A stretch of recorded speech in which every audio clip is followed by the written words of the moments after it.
Ladies and gentlemen, boys and girls, welcome back to Worship Drumming. This is a channel where I do popular worship songs on the drums, as well as I do drum lessons based around a worship-centered context. And in today's video, I'm doing a drum lesson over how to play What a Beautiful Name by Hillsong.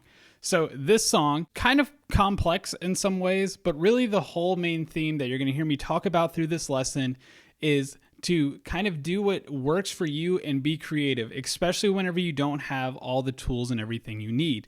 So what you're going to notice is on my kit here, I don't have a lot of things that drummer is actually using in the album. He has a lot of advantages that he's using with his acoustic kit.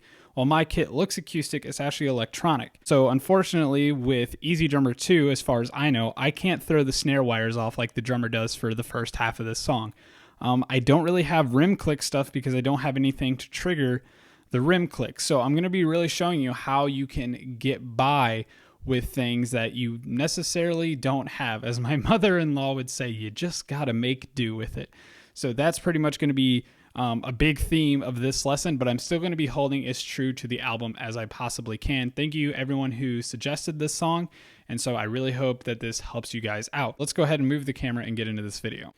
Getting right into this, one thing we need to remember is that this song is actually played pretty slow. It's at 68 BPM. I will have the metronome at 68 BPM clicking on all of the eighth notes. So as we go through this, like I said, we don't really have everything that we need, especially with my kit here. And maybe you have what you need, maybe you don't have enough, but I'm going to try to go through this and show you where if you don't have everything you need, how you can get by. So starting off, the song is going to start with a verse and there's no drums in it, and then we're going to go to the chorus. Now in the chorus, that first chorus, there is drums, but it's very, very light.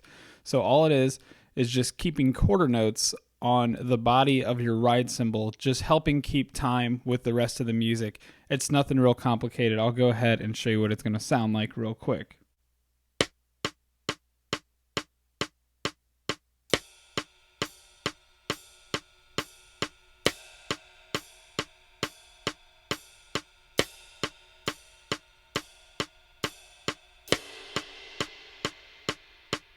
You just want to keep that real light. If you want to accent those one counts, especially if you are a church that doesn't use a click, accenting those one counts a little bit more is going to help everyone stay on time a little bit better. So that is just something you can do to not only help yourself, but also help the rest of the band.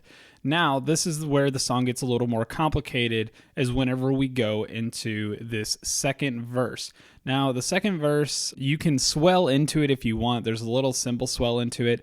I usually don't do that. If you want to, all you do is you're going to swell your cymbals, and then we're going to drop into this beat here. So let me go ahead and break down exactly what we're doing for this beat. This is probably one of the more complex parts of this song, and it's played a lot.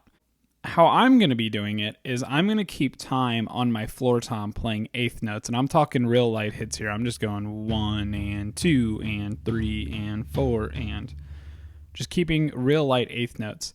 If you want to throw some rim clicks in there to try to get it to more sound like what's really on the album, then go ahead and do that. But for me, this is what has to work.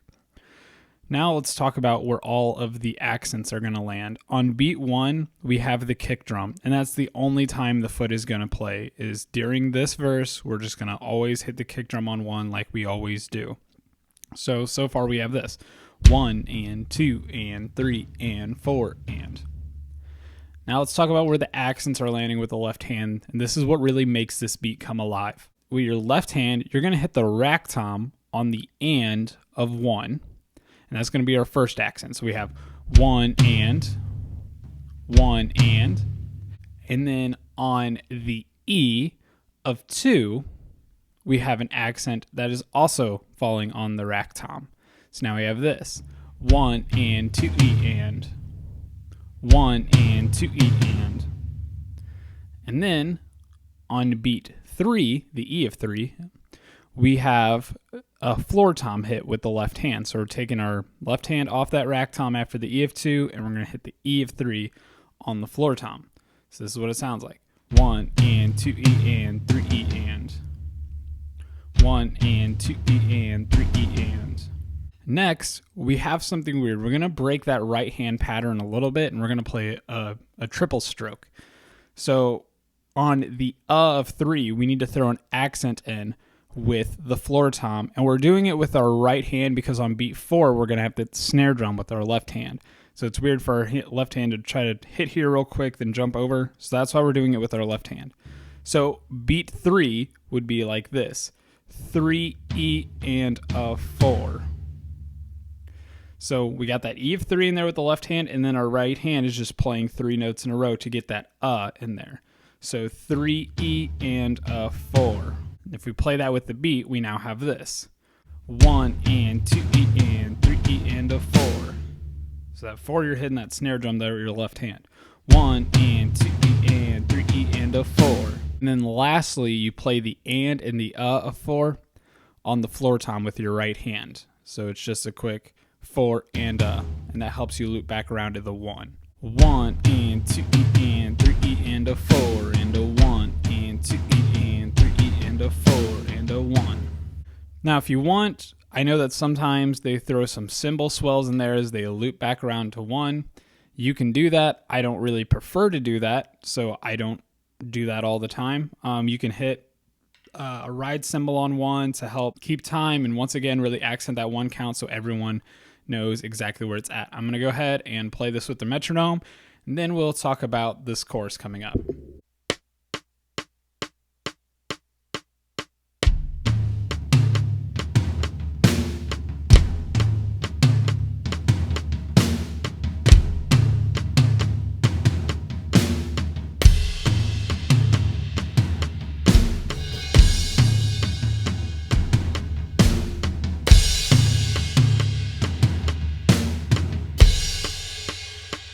As you can see there, I've tried to show you what the ride cymbal would sound like and what a little swell would sound like looping around there. So now this is where things kind of get a little more complicated, not necessarily in how it's played, and it gets really complicated in the way you want to think about playing this.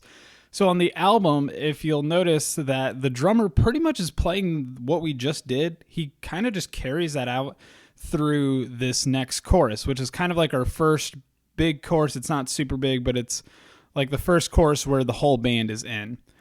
And the weird thing is he's holding down that beat, but the reason he can do that is because there's a whole bunch of electric guitars and pads and everything, like all these big swell pads and stuff that are over all the music, so it makes it sound like the song did go from a verse up to a chorus without the drums really having to do a whole lot of shift and dynamics.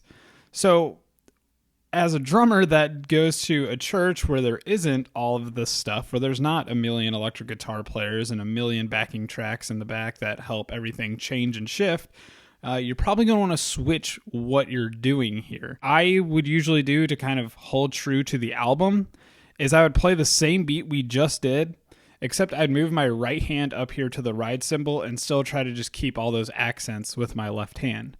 That is what I found is the best way to help shift the dynamic, but also try to keep all those same accents and everything to hold more true to the album. Really, this is what you want to do with it. Once again, because I'm trying to be as close to the album as I can when teaching this. What I would do if you're trying to really stick to the album and you have all that extra stuff in the background to help this shift, what you're going to do here is we're going to play the exact same thing we just did, except we're going to move our kick drum to 4 on the floor. So it's everything's the same, except the kick drum moves to 4 on the floor. So now we have this: 1 and 2 E and 3 E and a 4 and a 1 and 2 E and 3 E and a 4 and a 1. It just helps drive the song a little bit more through this section and tries to break up some of the monotony. You can definitely hear and feel if you're trying to play this with your band. And like I said, if you don't have all that extra crazy stuff going on in the background. We go ahead and show you what that would sound like, and then we're going to talk about the bridge, which is going to be even a little more complicated than what we just did.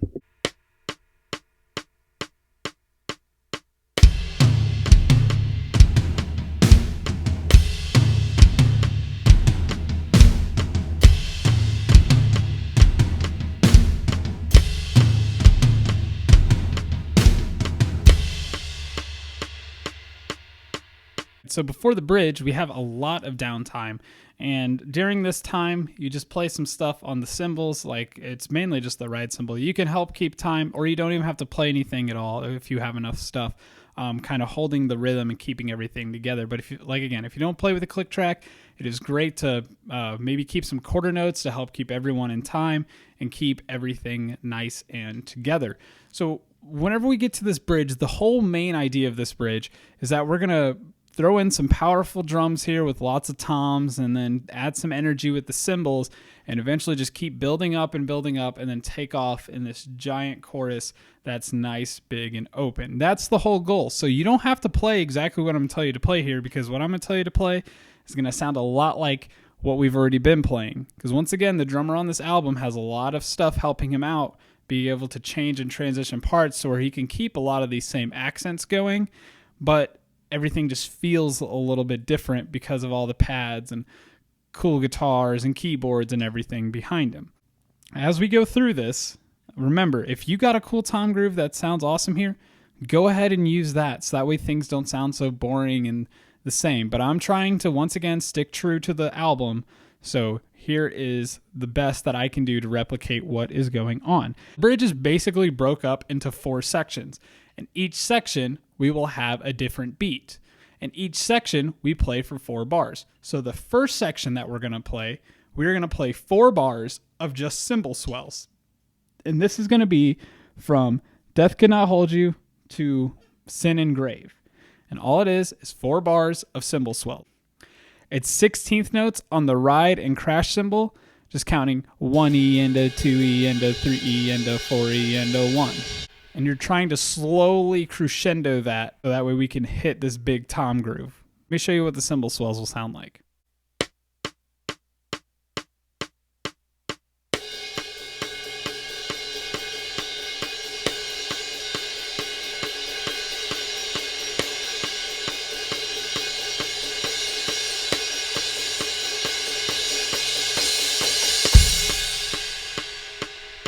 So that there is the first section of the bridge. Now the next section of the bridge that we move to is going to be from The Heavens Are Roaring to Raise to Life Again. Second section that we're going to play, once again, it's 4 bars, is we're going to play exactly what we did in the chorus earlier. The only thing I'm going to change is those light 8th notes that I was playing on my floor tom. I'm actually going to play those as just pretty much normal hits. I'm going to add a little more intensity to them. They're still keeping time, but they're just a little more there. They're not so hidden in the background anymore. Let me go ahead and go from the cymbal swells. I'm going to do a bar of the cymbal swells into the second section here.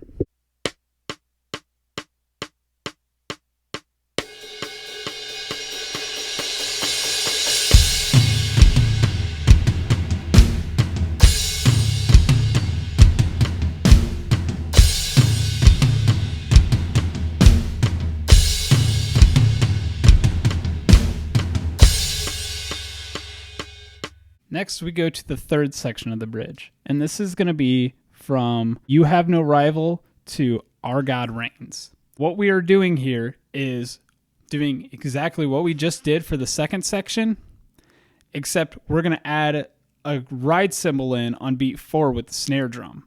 It's going to help add those cymbals in and give it a little more energy. As well, we're going to switch from doing quarter notes on the kick drum to 8th notes. So every time the metronome clicks, my right foot is going to be playing. It's going to help really build up the intensity of this part here, especially as we get ready to take it to the 4th section and then into a little build that is at the end. So I'm going to play a bar of the second section, and then I'm going to go into this third section here.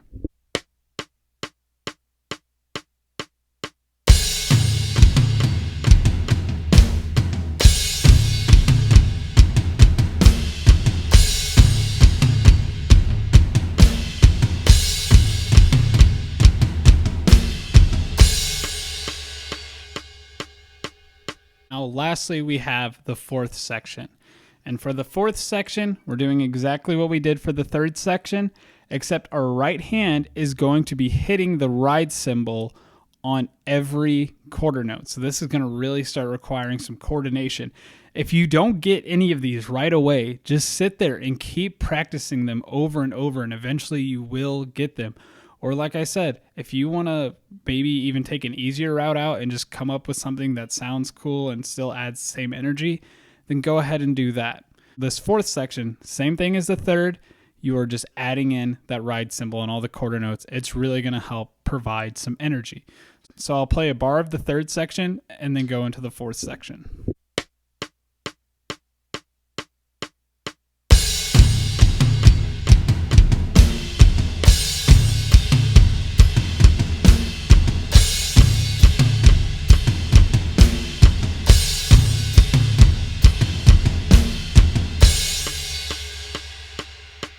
Now the last thing we have to do is just play a 16th note build out of that bridge and then hit this really big chorus. So all the build is with our hands, we're playing 16th notes on the ride and snare drum, and then the foot is just playing 8th notes. So if the foot is playing 8th notes going 1 and 2 and 3 and 4, and the right hand just plays 16th notes with that, and so does the left hand. 1 E and a 2 E and a 3 E and a 4 E and a 1 E and a 2 E and a 3 E and a 4 E and a... And that's all there is to it. Now, I know I just gave a lot of information to you at once. I gave you 4 different beats really quick that are basically just building off of each other. So what I'm going to do is I'm going to play the whole bridge, but I'm going to just do, instead of doing 4 bars just for the sake of time, I'm going to do 2 bars of each section. And at the bottom of your screen, you'll be able to see which section of the bridge that I'm doing. I'll play the build at the end and then go into the chorus.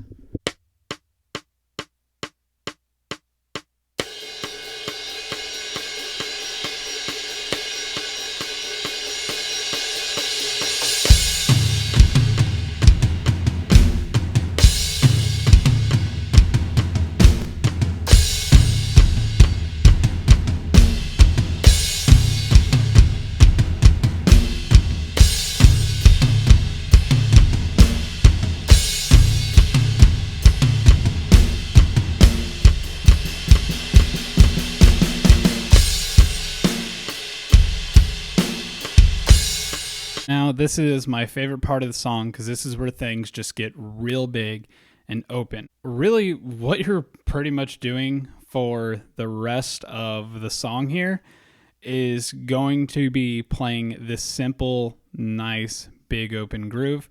The song will do a chorus. It will go back into the second half of the bridge, and then it will go back up into the chorus again. The first time you're doing this chorus, this is a really big chorus. All you're doing is you're keeping time on the edge of your ride cymbal, playing 8th notes, and the snare drum is hitting on 2 and 4. The kick drum plays on beat 1, the and of 1, beat 3, and the and of 3.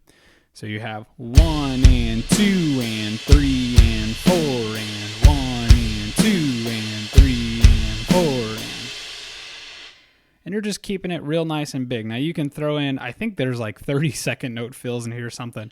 Go ahead and throw in whatever fills you want. I would keep it on the snare drum to keep it kind of more energized and alive. Now, one thing I will say is once you go back to the second half of that bridge, you will want to build at the end of the bridge just like you did with the first bridge. You want to build at the end once you do that second half of the bridge and just go back into, once again, a nice big chorus. So that's pretty much how the song ends there. When you get back to that second half of the bridge, you can drop back down to the toms if you want and play what we were playing, or you can just try to throw some toms in while you're still playing the ride cymbal heavy. Really just be creative with this part. This is kind of what this whole lesson has been revolving around is, while yes, there is a way that it's played on the album, you can be creative and you can do things that you think are going to work, be experimental, and try to do it yourself. So let me go ahead and show you what this big beat is, and then we'll wrap this video up.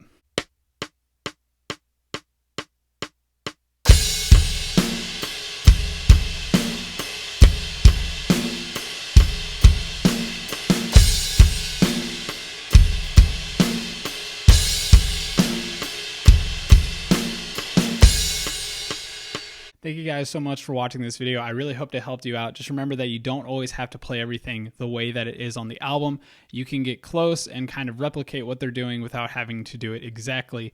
And so I'm going to be kind of going over this idea a little bit more because a viewer asked me a question on one of my videos. So I'll be getting to that here in a future video. But thank you guys so much for watching. Leave a thumbs up if you learned something new. Subscribe below if you're interested in more content like this in the future.